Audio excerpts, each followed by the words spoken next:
कि महुआ मोइत्रा ने अपना लॉगिन शेयर किया, वो सबसे बड़ी गलती ही नहीं, ब्लंडर ही नहीं, वो गैर कानूनी भी है और अनएथिकल है। हीरानंदानी कहता है कि मैंने दिए, महुआ मोइत्रा कहती है कि मैंने नहीं लिए। सच्चा कौन, झूठा कौन? वो एफिडेविट कहता है कि मैंने महुआ मोइत्रा से इसलिए दोस्ती की क्योंकि इसमें कल्प्रिट हीरानंदानी है, क्योंकि और फिर अडानी जी के दो दुश्मन थे। कैश फॉर क्वेरी जो 2005 में हुआ, जिसमें बीजेपी के 6, बीएसपी के 2, कांग्रेस का 1 और आरजेडी का 1 सांसद निष्कासित हुआ था। क्या कैश फॉर क्वेरी ये उस पर लागू होता है? क्या किसी भी गिफ्ट या कैश ट्रांसफर का कोई प्रूफ उसने दिया है? क्या हीरानंदानी से जबरदस्ती लिखवाया गया?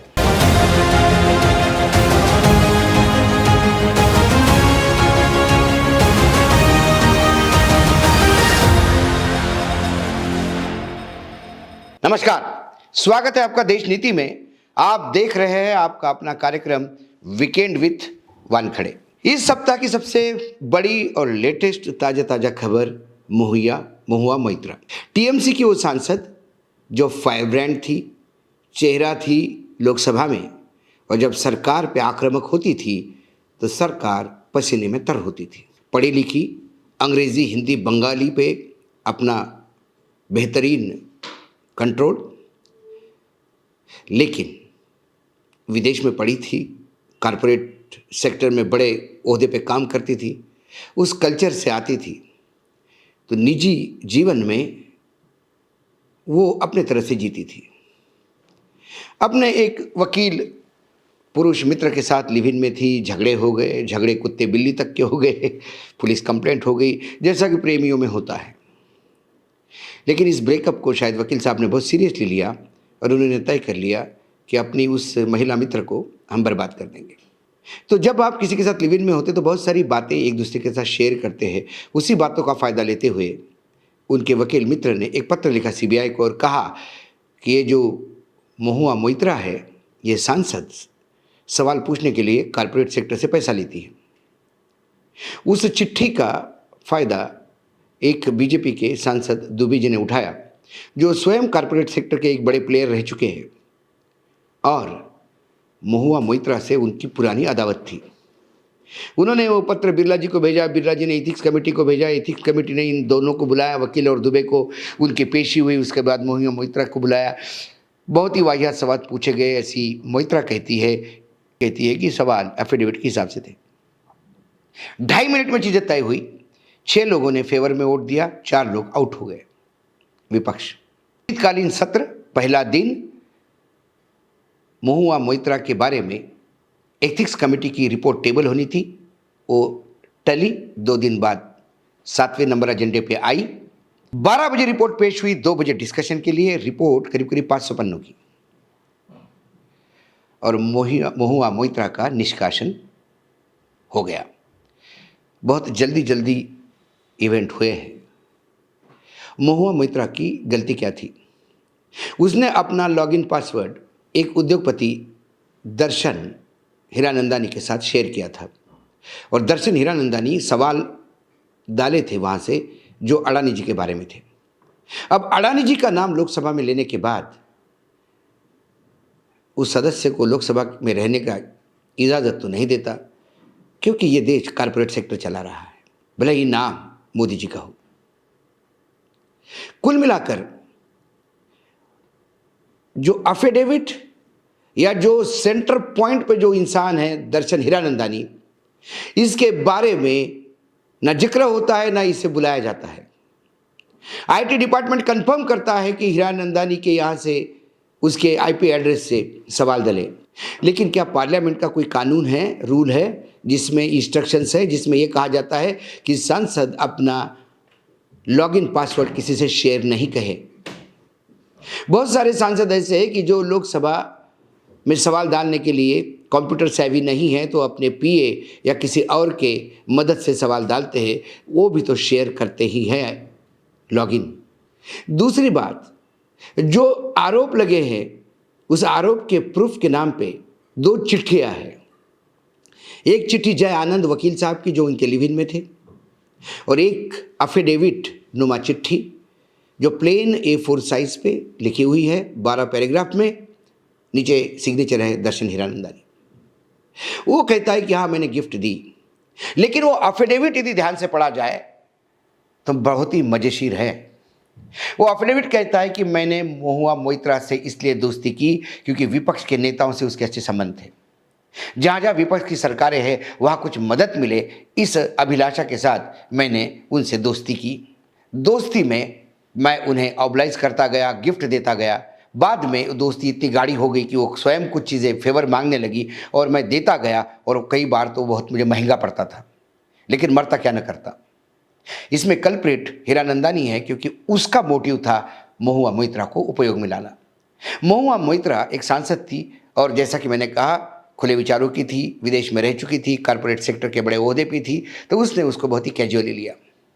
उसके बाद महुआ मोइत्रा ने अडानी के खिलाफ फ्रंट खोला और फिर अडानी जी के दो दुश्मन थे, वो सारे महुआ मोइत्रा को उपयोग में करने लगे। उसमें हीरानंदानी भी था।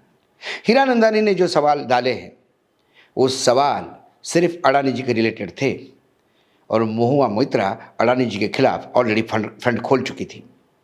इसलिए इसका कंपैरिजन कैश फॉर क्वेरी जो 2005 में हुआ, जिसमें बीजेपी के 6, बीएसपी के 2, कांग्रेस का 1 और आरजेडी का 1 सांसद निष्कासित हुआ था। उन्होंने सवाल पूछने के लिए कैश लिया था, वो वीडियो पे था, वीडियो बाद में सही पाया गया। उन्होंने सवाल पूछने के लिए कैश लिए 25-25 हज़ार रुपये और सवाल पूछे। यहां ऐसा कोई एविडेंस नहीं है, सिर्फ क्लेम है। हीरानंदानी कहता है कि मैंने दिए, महुआ मोइत्रा कहती है कि मैंने नहीं लिए। सच्चा कौन, झूठा कौन, इसके बारे में कोई इन्वेस्टिगेशन नहीं, सिर्फ सजा महुआ मोइत्रा को। देश नीति पे हम इस बात को फिर से रेखांकित करते हैं कि महुआ मोइत्रा ने अपना लॉगिन शेयर किया, वो सबसे बड़ी गलती ही नहीं, ब्लंडर ही नहीं, वो गैर कानूनी भी है और अनएथिकल है। महुआ मोइत्रा के निष्कासन यदि व्यक्तिगत रूप से अशोक वानखड़े कहे तो लॉगिन पासवर्ड शेयर करने पे किसी उद्योगपति को बाकायदा जायज होना चाहिए, लेकिन क्या कैश फॉर क्वेरी ये उस पर लागू होता है? क्या किसी भी गिफ्ट या कैश ट्रांसफर का कोई प्रूफ उसने दिया है? क्या हीरानंदानी से जबरदस्ती लिखवाया गया? क्या हीरानंदानी इसमें कल्प्रिट नहीं है? रिपोर्ट आगे ये कहती है कि इसका निष्कासन ही नहीं, इसका लॉगिन पासवर्ड शेयर करना राष्ट्रीय सुरक्षा के लिए हानिकारक है। ऐसे में महुआ मोइत्रा के खिलाफ कड़ी एक्शन ली जाए। सीबीआई ने केस टेकअप किया है।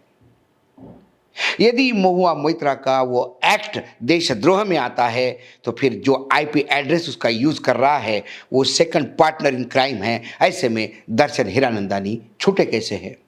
क्या दर्शन हीरानंदानी सरकारी गवाह बन गए?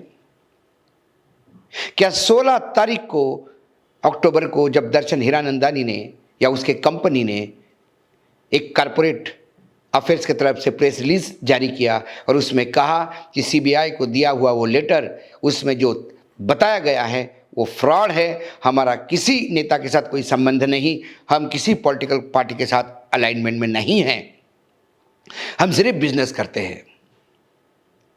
3 दिन बाद हीरानंदानी का दूसरा एफिडेविट आना जिसमें ये कहना कि हाँ हमने पैसे दिए हैं, हमने रिश्वत दी है, हमने गिफ्ट दी है, हमने खर्चे उठाए हैं।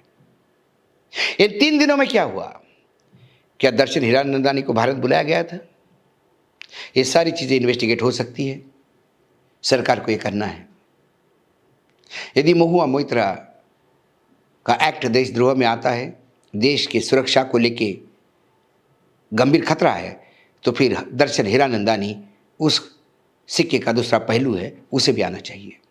उस एफिडेविट में मैं ये कहता हूँ कि वो एफिडेविट लिखवाया गया, उसके पीछे कारण है। वो तमाम बातें कहता है कि मैंने कैसी दोस्ती की, क्या की, सब अपनी जगह पे सही है। एक पैराग्राफ में वो लिखता है कि महुआ मोइत्रा बहुत ज़्यादा महत्वाकांक्षी है, वो अंतर्राष्ट्रीय स्तर पे ख्याति पाना चाहती थी, इसलिए अंतर्राष्ट्रीय स्तर पे सबसे ज़्यादा ख्यातमान व्यक्ति आदरणीय नरेंद्र मोदी जी को बदनाम करना चाहती थी। उसने प्रयास किए, लेकिन मोदी जी की क्लीन छवि और उनके कार्य काल को देखते हुए वो उन पे कुछ छींटे नहीं गिरा पाई। इस वजह से उन्होंने अडानी जैसे उद्योगपति के कंधे से बंदूक चलाकर मोदी जी को बदनाम करना चाहा।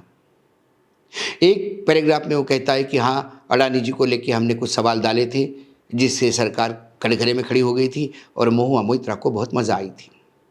यदि अडानी जी बहुत अच्छे उद्योगपति है, उनको लगता है, तो फिर उनके खिलाफ सवाल क्यों? क्या एलएनजी का हैंडलिंग का काम ये इस झगड़े की धुरा थी? कारपोरेट सेक्टर में एक से एक यदि परत खुली जाए तो बहुत सारी गंदगी बाहर आएगी। इस देश का कारपोरेट सेक्टर सांसद को कैसा यूज करता है, ये कोई बड़ी बात नहीं है। यदि ये पन्ने खुले तो इस देश की जनता को शर्म आएगी कि हम कैसे लोगों को चुन के भेजते हैं। सबसे बड़ा उदाहरण तो अडानी ही है, जो पूरे सरकार का टोन तय करते हैं। वो तय करते हैं कि क्या प्राइवेटाइज होगा, क्या इंपोर्ट होगा, क्या एक्सपोर्ट होगा। और अडानी जी को चाहे सांसदों को सस्पेंड करना पड़े, सरकार प्रोटेक्ट करती रहती है। ईडी जो किसी के कंप्लेंट पे या महाराष्ट्र में जरा कोई किरीट सोमैया को 2 चिट्ठी लिख देता है तो ईडी एक्टिव हो जाती है। लेकिन गुजरात गवर्नमेंट जहाँ 35 साल से राम राज्य चल रहा है, उस गुजरात गवर्नमेंट ने अडानी जी को 3,500 करोड़ रुपए वापस मांगे, क्योंकि अडानी जी ने कोयले के इंपोर्ट का ओवर बिलिंग कर गुजरात गवर्नमेंट को चूना लगाया। ऐसी गुजरात सरकार कह रही है, जहां 35 साल से राम राज्य है, नरेंद्र मोदी जी की डबल इंजन की सरकार है। कम से कम उस पत्र पे तो ईडी ने पहुंच जाना चाहिए था। Overbilling of coal import माने सीधा मनी लॉन्ड्रिंग है। लेकिन ये सवाल जब पार्लियामेंट में पूछा जाता है तो पार्लियामेंट में जो हमारे ऊर्जा मंत्री हैं सिंह साहब, जो इस देश के गृह सचिव भी रह चुके हैं, वो कहते हैं कि भाई कोल इंपोर्ट की जो कीमतें हैं वो हम कैसे तय करेंगे, कई जगह से आता है, उसका लॉजिस्टिक भी होता है। उनको कौन बताए कि सारा कोल मलेशिया से आया, बिलिंग ताइवान, सिंगापुर और यूएई से हुआ। बिलिंग किसी भी राज्य से होने से, किसी भी देश से होने से कोल ट्रांसपोर्ट में फ़र्क नहीं पड़ता, क्योंकि बिलिंग यूएई से होने से कोल यूएई से नहीं आता। लैंडिंग या जो लोडिंग पोर्ट है वो तो मलेशिया है। क्या अडानी के कोयले को लेकर ही जहाज कंपनियां उस दिन रेट बढ़ा देती है? और रेट जहाज कितना भी बढ़ा दे ट्रांसपोर्टेशन का, क्या रेट तिगने हो जाते हैं? ये वही पैसा है जो फिर मॉरिशस के रूट से निवेश होता है इस देश में, और प्रधानमंत्री ताली बजा के कहते हैं कि देश में निवेश बढ़ा है। ये मनी लॉन्ड्रिंग है। लेकिन अडानी जी कुछ भी कहे, कुछ भी करे, तो पूरी सरकार उनके प्रोटेक्शन में आ जाती है। इसलिए मैंने कहा कि सरकार कारपोरेट सेक्टर चला रही है। लेकिन राहुल गांधी अडानी जी पे बरसे, एक बहुत ही वाहियात केस में उनकी सदस्यता निरस्त की, भला हो सर्वोच्च न्यायालय का, फिर वो वापस आ गए। संजय सिंह आम आदमी पार्टी की एक ऐसी धड़कती तोफ जो राज्यसभा में सरकार को आए दिन कटघरे में खड़ी करती थी, उन्हें भी जेल में डाल दिया। वो भी जमानत का इंतजार कर रहे हैं। अब महुआ मोइत्रा, लेकिन सरकार ये भूल गई, राहुल गांधी को बाहर निकालोगे तो वो रास्ते पे उतरेंगे। पूरा इंडिया गठबंधन और खासकर ममता बनर्जी ने महुआ मोइत्रा का मामला बहुत सीरियसली लिया है। ये मामला स्त्री शक्ति के साथ तो जुड़ा ही है, लेकिन बंगाल की अस्मिता के साथ भी। 18 लोकसभा की सीटें हैं, उसे 22 करना चाहती है बीजेपी। क्या 18 की 8 रह पाएगी या 3 रह पाएगी, ये तो समय बताएगा। लेकिन महुआ मोइत्रा का मामला यहाँ शांत होने वाला नहीं। चीज़ें और खुलेगी और महुआ मोइत्रा और टूट पड़ेगी। आज इतना ही, फिर आता हूँ अगले सप्ताह बहुत सारी खबरों के साथ। तब तक के लिए नमस्कार। देखते रहिएगा देश नीति।